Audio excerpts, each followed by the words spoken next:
এতদিনের শখ ছিল জানিস, কদম ফুল আর শাপলা ফুল নিয়ে ছবি তোলা। আসসালামু আলাইকুম। আলহামদুলিল্লাহ ভালো আছি। এই ফুটেজগুলো হচ্ছে গতবার যখন আমি পদ্মবিলে গিয়েছিলাম তখনকার। পদ্মবিল থেকে আসার পর খুব সুন্দর করে একটা ভিডিও করেছিলাম, কিন্তু দুঃখের বিষয় ভিডিওটা আমাকে ডিলিট করা লেগেছে এবং অনেক ভিডিও ফুটেজও আমার কাছে আর নাই। যতটুকুই আছে ততটুকু দিয়ে আপনাদের কাছে একটু শেয়ার করি। তো এটা হচ্ছে বাসে যাওয়ার সময় আমি একটু ভিডিও নিচ্ছিলাম। সেদিনকার আবহাওয়াটা এত সুন্দর ছিল, একটু একটু ঝিরিঝিরি বৃষ্টি হচ্ছিল, তারপরে এত পরিমাণে বাতাস, দেখছেন আমার চুলগুলো ঠিকই থাকছে না। যাই হোক, বাস থেকে নেমে যখন ভ্যানে করে যাচ্ছিলাম সেই রাস্তাটা তো অসম্ভব সুন্দর ছিল, এত সুন্দর ফাঁকা আর এত ভালো লাগছিল। ভ্যানে করে ঘুরতে আমার ভীষণ ভালো লাগে। যাই হোক, রাস্তাটা দেখেন অসম্ভব সুন্দর একটা রাস্তা। গান মনে পড়লো একটা, এই পথ যদি না শেষ হয় তবে কেমন হতো তুমি বলো তো। তারপরে তো আমরা ঠিক একদম পদ্মবিলের কাছে চলে আসলাম। আমার কাছে ঠিকানাটা আছে, আপনাদের যদি কারো লাগে অবশ্যই আমাকে কমেন্ট করবেন, আমি অবশ্যই আপনাদেরকে দিয়ে দিব। তবে আমরা ওখান থেকে আসার পর জানতে পারি সেই জায়গাটা এখন বন্ধ করে দিয়েছে। তারপরেও ঠিকানাটা আছে, আপনাদের কারো লাগলে আমাকে অবশ্যই কমেন্টে জানাবেন, আমি অবশ্যই দিয়ে দিব। তারপরে নৌকাতে করে যখন যাচ্ছিলাম, আমি জাস্ট আমার অনুভূতিটা আপনাদেরকে বলে বোঝাতে পারবো না, আপনারা শুধু দেখেন আমি কি করেছি। এই আমরা ওটার মধ্যে ঢুকছি, ওটা ভিডিও করো। ওয়াও, কি সুন্দর।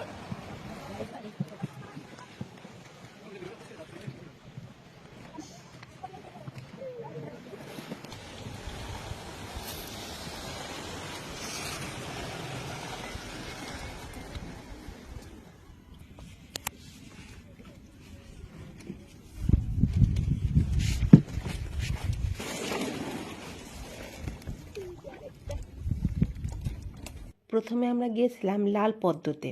আসলে ঠিক এটা লাল না, গোলাপি কালার, কিন্তু সবাই লাল পদ্মই বলে এখানে। দূর থেকে দেখে না একদম লাল হয়েছিল, কিন্তু কাছে গিয়ে দেখছি অনেক ফাঁকা ফাঁকা। আসলে একটা কথা আছে না, দূর থেকে সরষার ক্ষেত ঘনই লাগে। তারপরও যতটুকু পেয়েছি আলহামদুলিল্লাহ, এটা অনেক দিনের শখ ছিল, পূরণ হয়েছে, এবার কম কিসে, তাই না? ভিডিও করো তো, আমি একটা গান বলি, যদিও হিন্দি।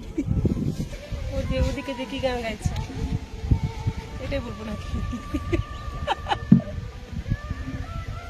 ওর মধ্যে কেমন গান?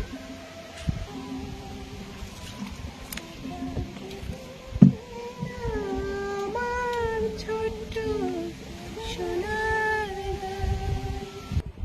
अब तो बड़ा मुश्किल इंतजार हुआ है, अब तो बड़ा मुश्किल इंतजार हुआ है,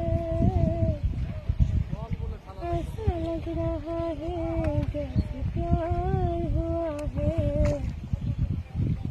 जैसे प्यार हुआ है, पहली बार दिल यूं बेकरार हुआ है, पहली बार दिल यूं बेकरार हुआ है, ऐसा लग रहा है जैसे प्यार हुआ है, जैसे प्यार हुआ है, अब तो बड़ा मुश्किल इंतजार हुआ है, अब तो बड़ा मुश्किल इंतजार हुआ है, ऐसा लग रहा है जैसे प्यार हुआ है, जैसे प्यार हुआ है।